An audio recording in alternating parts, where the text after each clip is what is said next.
एक किसान था, उसके दो बेटे थे, राम और श्याम। राम बहुत दयालु किस्म का था, जो उसका बड़ा बेटा था, और बहुत अच्छे स्वभाव का था, सबसे प्यार करता था। उधर दूसरा बेटा किसान का बहुत ही चालाक था। धीरे धीरे बड़े होने लगे, वह जवान हो गए।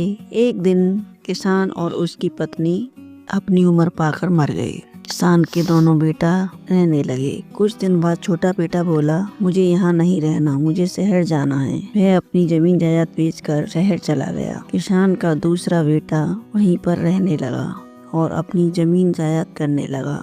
वो मेहनत कर कर अपनी जमीन में से ही कामयाबी प्राप्त करने लगा। उधर उसका दूसरा बेटा शहर में कमाने लगा। वो शहर में तरक्की करने लगा। तरक्की के साथ साथ उसने कुछ गंदी आदतें भी बढ़ गईं, जैसे जुआ खेलना, सट्टे, दारू, ऐसी गंदी आदतें पड़ गईं। तो उसने शहर में जाकर जो कमाया वो उसने धीरे धीरे कमाना भी शुरू कर दिया। वो धीरे धीरे बर्बाद होता गया।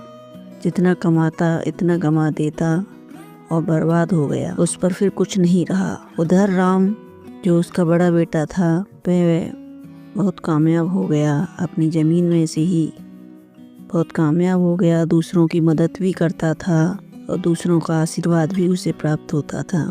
एक दिन श्याम परेशान होकर गांव लौट आया। आकर अपने भाई के पास रोने लगा और भाई से बोला, भाई मैं शहर जाकर बर्बाद हो गया, मुझे माफ़ कर दो। मैंने बहुत बड़ी गलती की है। मैंने अपनी ज़मीन जायदाद सब कुछ बेच दी। आज मैं रोड पर हूँ, मेरे पास कुछ नहीं है। राम ने कहा, कोई बात नहीं भैया, सुबह का भूला अगर शाम को घर आए तो उसे भूला नहीं कहते। तुम्हें अपनी गलती का पछतावा हुआ है, इसलिए अब तुम मेरे पास ही रहोगे। राम ने श्याम को अपने पास रखा और उसे माफ़ किया। दोनों भाई मिलजुल कर जमीन में काम करने लगे और दोनों भाई प्यार से रहने लगे।